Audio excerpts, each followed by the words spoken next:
Last year, people in my community asked me about Anyten, and I was giving the wrong advice. I'm a software engineer and I've worked on big production systems at large companies like IBM and Chase. So in my head, real production means one thing, code. And I incorrectly assumed that no code systems wouldn't really be used in production settings. But if I could start over in 2026, I would do the opposite. I would pick a niche that's actually needed by clients, build workflows that can actually pay, and only learn what I need upfront to ship the results. And I wouldn't be so focused on the tools. So let me show you the roadmap that I would use if I were to start over in 2026. When somebody asked, should I learn anything? I kind of kept steering them towards coding. And looking back, I definitely regret that. Not because I think code is bad. I love code. I code every day, but because I was pushing my comfort zone, not helping them solve their problem. And after a lot of reflection, this kind of hit me personally, because not just as a developer was I doing this, I also am a teacher. So when somebody is curious and wants to learn a tool or use that tool to solve a problem, the goal should be to understand the tool and what it can do, not push the tools that I want onto them. My job is to enrich them with the path that can get their results. And this means that I may have to pivot what I teach,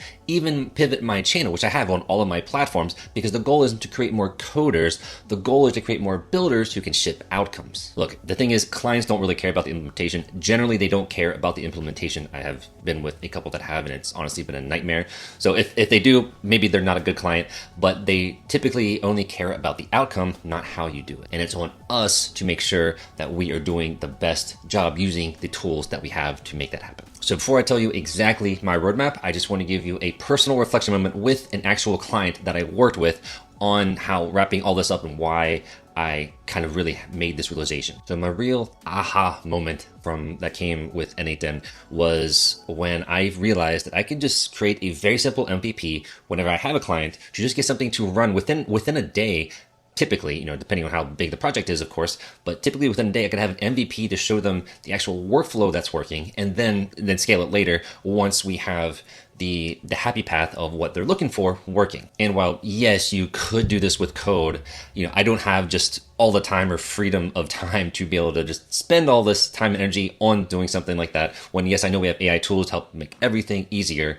And that's also my point, is whenever you're using N8N as a no-code, low-code platform, that this can make the MVP for something or somebody very simple, you can do it very quickly, and it doesn't take a lot of effort. You can just set the triggers, call an API, format the data, send that to Sheets, send it to a Slack message that you're done, or whatever it is. That's just a very simple setup, but that can be done so quickly for a client. And whenever you come back to these, when you come back to flows, if you just have even some sort of sticky notes or some sort of simple README, you're going to come back and it's going to be easy to visually see what you have done when you need to go back and manage something. Whereas if you're like me and you deal with large code bases across teams, across time zones, and everybody is doing something differently with their code, how they're writing it, you're expecting everything to be clean and you can understand it right away, but that's just not how it is in real life, right? So that can be very hard, but when you're using something like Anyten, it makes all of that very easy. Okay, so I'm going to tell you a real client story quick, and then we'll go over the full roadmap that I would do for 2026.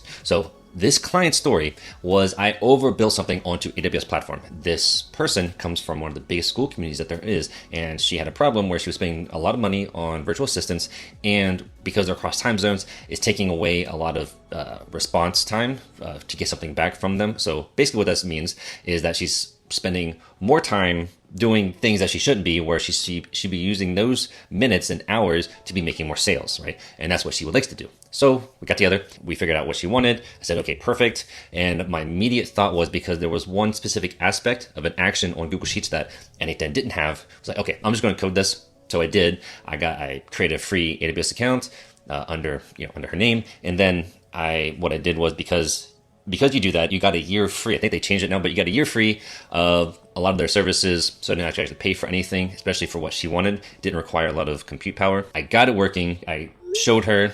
She liked it, blah, blah, blah.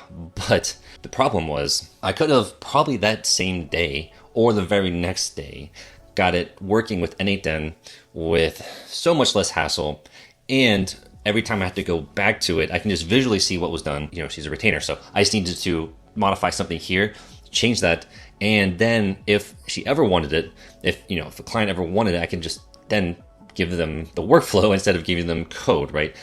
Because a lot of times some people just want you to build it once and then they take over. Okay, that can happen and that's fine, but you're gonna have a lot of issues if that deal is good. It's just gonna be a headache later on. But I spent too much time trying to get it working because I immediately thought of code when I could just used one of the most powerful nodes that N8N has, and that is the HTTP request node to make what I needed specifically to happen for her. And especially now with MCP, Claude Code, they can basically build these workflows for you. And production ready doesn't always mean code.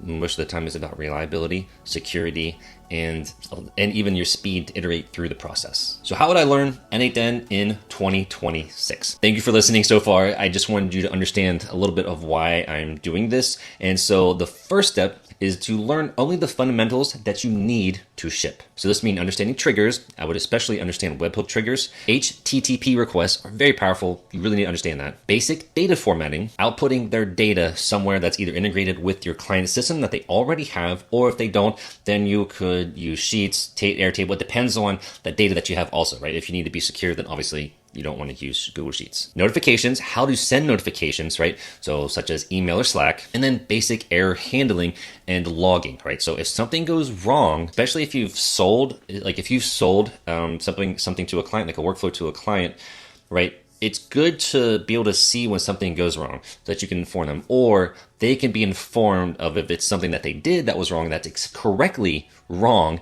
then they can know that, right? So having these notification logging is something crucial that you really should know you should have in your skills for the rest of your life when you're building these workflows. I used to think that I need to spend all this time learning everything up front, and part of that is because I wanted to teach it to you guys, so I did need to learn it so I could actually teach it to you. I even thought everything needed to be an AI agent. That was kind of the hype, but that's actually not the case either. Most automations that actually make money are simple.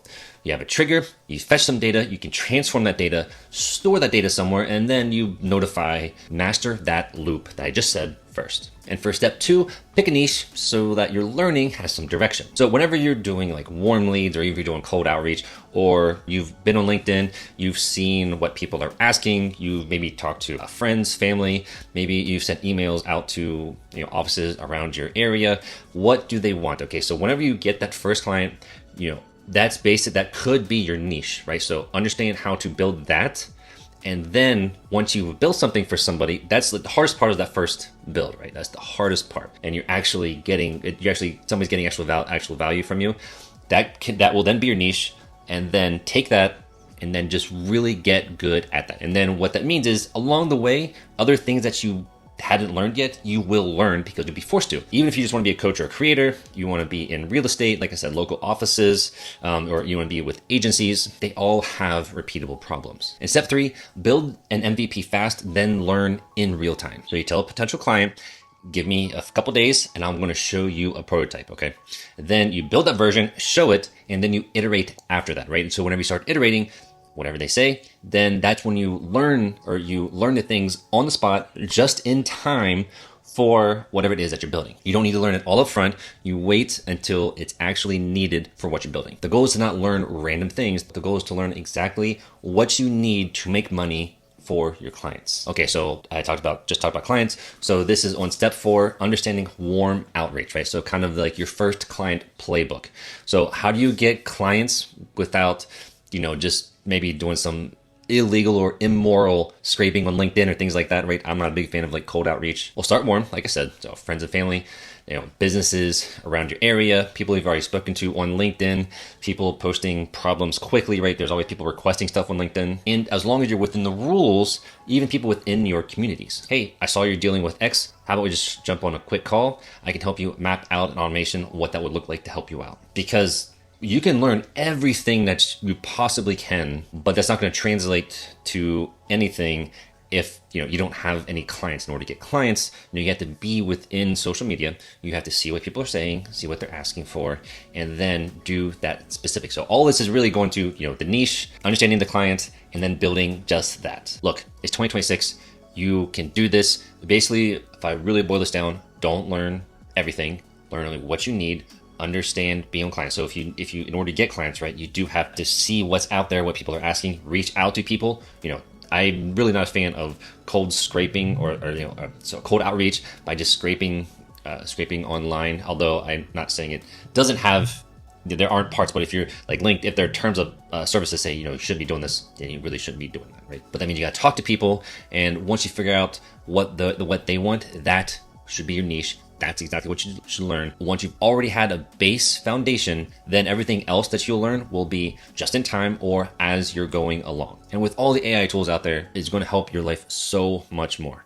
I promise you. So again, I'll have my Skool community in the description below. Join. I will personally help you. It's a free community, and there are a lot of people in there that are also trying to do the same thing that you're doing. Thank you for watching. And here you can watch my full course on N8N.